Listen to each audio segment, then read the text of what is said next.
Alright, hey guys, welcome back. So today we're going to be doing a full glam, full beat face, but I just wanted to show you guys how my skin's doing after a full bottle of halo. Looks pretty damn good. The blemishes are totally my fault for food. So yeah, I'm going to do a full review on that later. But we're just going to start off with our base. I've already primed my skin and moisturized using my skincare, which I'll do a separate video on. But today we're using a newer product. This is the new Lancome Skin Feels Good. I think Feels Good, yeah. Skin Tint. It is infused with hyaluronic acid, SPF 15, and it feels like a dream. I find it's best applied with hands because it can warm up the product. And I am also going to just spot conceal any blemishes that are hiding through because the skin tint really does not give a lot of coverage. So if you guys have a lot of blemishes or discoloration, I wouldn't recommend it. You're going to just be frustrated with the product because it doesn't really do anything for you.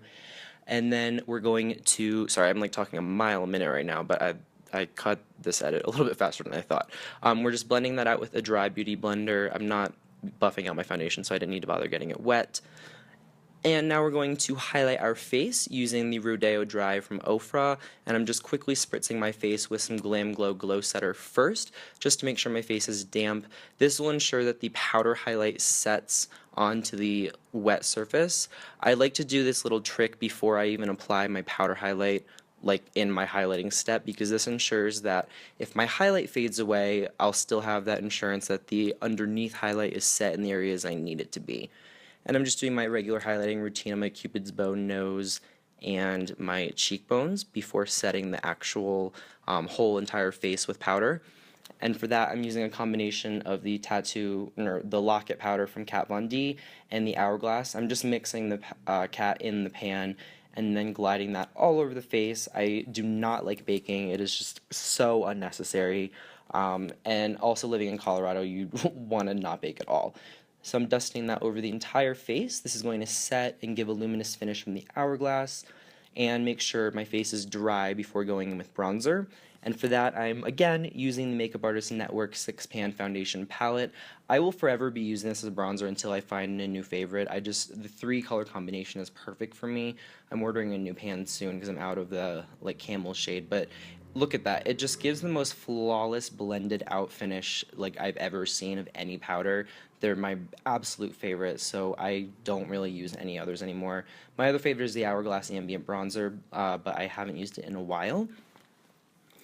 And today we're trying a new product. This is the Urban Decay Backtalk, which just came out, and I'm mixing the 2 blushes and just hitting the back of the cheekbones, making sure not to bring my blush to, past the arch of my brow.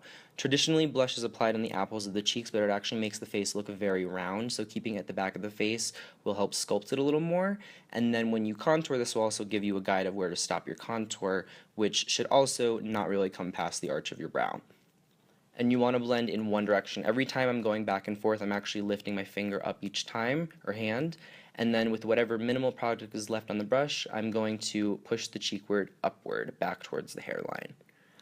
I learned this new contouring technique a few years ago working at Sephora, and it honestly has changed my life and working with clients. It works perfectly. And yeah, so try it out. Next, we're going to sculpt out the brows, and I like to do this in 2 stages. So I do the main bulk filling with the IT Brow Power, and then precisely fill in with the Precisely My Brow from Benefit. This will just perfect the shape and give that longevity of wear for the outer edges because it is a waterproof pencil. But I don't like to fill my whole brow in with this or something like the Anastasia brow is because they're really meant for perfecting, not shading the whole brow, because you'll go through them in like half a month. This is really just meant for micro perfecting. Ideally, you want to use 2 brow products if possible. And if not within your budget, just use an eyeshadow. Whoa, that was really bad editing. I did the wrong eye, but so the brows are done, and now I'm just going to work on one eye. It would take way too long to film both. This is a very intensive eye look. And to start it off, we're priming with the Urban Decay Primer Potion, and then we're going to use the middle 3 shades in the Becca Ombré Nudes palette. This came out, I want to say 2 or 3 years ago, and it's been a favorite. Still haven't hit pan on it yet. You need such little product because the powders are so finely milled and pigmented. And I'm using a Coastal Scents crease brush, and I'm creating kind of a winged out elevated look with the eye and then running that under the lower lash line and deepening the crease. Because this is a glitter cut crease, you don't really need to focus on the lid too much right now, and we're also going to bring that a little bit higher than we normally would. And I'm still using that same color and same brush for most of this blending. It's not actually really too intensive of an eye look, it's just a lot of blending. And same color, we're still going in with that middle shade, and I'll slowly go in for deeper ones in a second, but just still follow that exact same shape, trying to elongate the eye going up towards the tail of the brow. Sorry, I guess I skipped the deeper shades, or I didn't notice when I was transitioning in between them. But anyway, we're now taking Morocco from the Artist Couture palette from Anastasia Beverly Hills, same brush, and we're just hitting the very upper region of the crease and the very lower region of the lower lash line. This is to add that nice toasty warmth to the eye. It's pretty actually gray and neutral toned with the ombre nudes palette, so I wanted a little bit of warmth because the lip that we're going to use is slightly warm toned.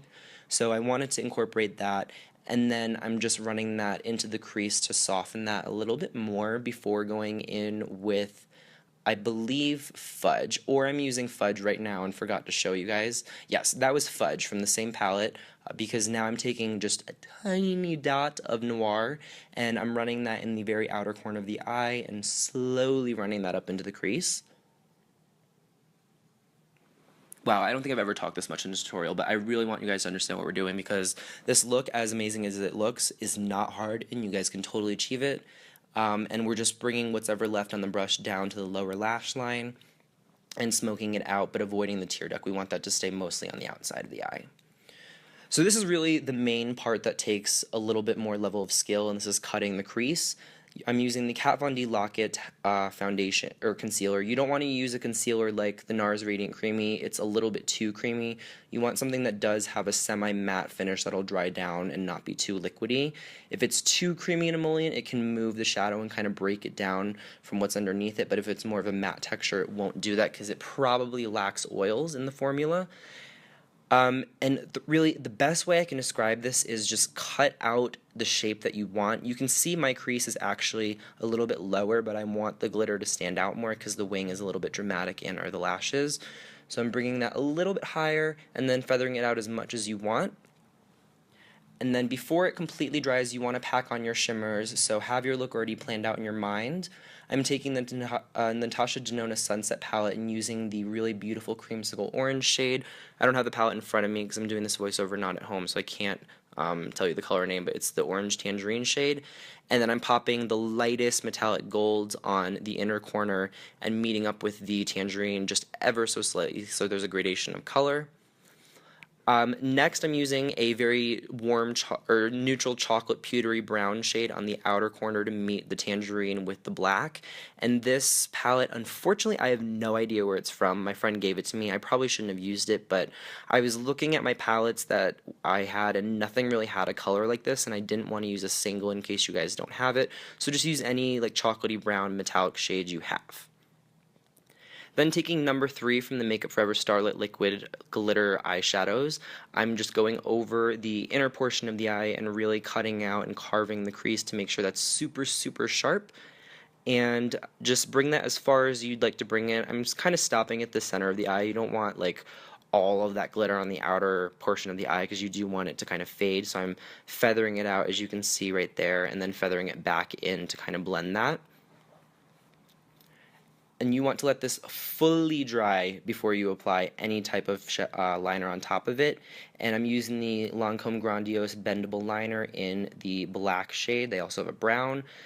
And I'm just making a thin line across my upper lash line before drawing out my wing towards the tail of my brow, and then dragging that across the lash line.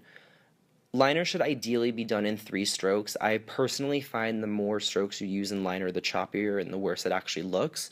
So honestly, guys, just trust yourself and just drag it across. If you fuck it up, practice and try to do your liner like before you go to bed. If you can, like buy a really cheap one from the drugstore and just practice before you're going to wash your face anyway, and then you're going to get it. Because really, honestly, it should take 3 strokes and just drag it across. I'm also going to make this a little bit Egyptian and Arabian inspired by putting a little inner wing in, and you just want to kind of drag it to your tear duct and make that as long as you want. Next, coat your lashes with any of your favorite mascara, just to make sure they're not tinted with shadow, and I'm using the new Super Fan Mascara in collaboration with Lilly Sing and Smashbox. I'm obsessed with the mascara. It's my new favorite. And speaking of Lilly, we're actually using Lilly Lashes, which is a new collaboration with Sephora. I'm so excited we got them. They're beautiful. And this is the style Paris. There's a lot of like glue gunked onto the band. I didn't bother cleaning it off because I literally took this look off 2 seconds after I finished this video. I knew I wasn't wearing them out. So if you have any residue from a previous look, just clean your lashes off and then go on to your lips. So for that, we're using the Makeup Forever Aqua XL lip paints or lip pencils, and I'm taking the shade, I think it's 12C. I'm pretty sure it's 12C. I'll put it in the description or in the video. And then this is the Urban Decay Vice lipstick in the shade 1993. Before I go on top of that with a very nude gloss from Marc Jacobs. I can't remember the name of this and the sticker fell off, but any nude gloss will do. This is just to tone that little brown mauvey brick tone lip down a little bit. I wanted a little bit of a pink in there, and just so it wasn't super brown. And then I'm going to top that off with another gloss, and that is going to be Goldmine from the Urban Decay Hi-Fi Shine Lip collection. Urban actually sent me the entire collection, so I'm so excited. I'm going to do a separate video on that. And then I'm just going over the entire lip. This is going to add a peachy tone and bring in that Morocco from that we used on the lid and kind of tie the whole look together. And that is about it, guys. This look I'm absolutely obsessed with, so in love with it. We're just going to quickly highlight the brow bone and above the brow a little bit. This is full beat, so go a little bit extra with your highlight today. And yeah, oh, I guess we're going to highlight the cheekbone again and the top of the brow. I guess not the other side though. Do both sides. And we're also going to set our face again with the Glam Glow Setter. This stuff is amazing. It has red, white, black, red, and green tea in it, and it just has a lot of firming, caffeine, and antioxidants, so it's amazing. And yeah, we're just going to do some narcissistic little montage modeling shots for I cannot fucking speak today. I'm sorry. Well, yeah. I hope you guys enjoyed this look. I loved creating it for you. It's very intense, but you guys can totally create it at home yourself with a little blending and patience. And yeah, stay tuned for my next video. Don't forget to hit that bell, and I'll see you next time. Bye ya.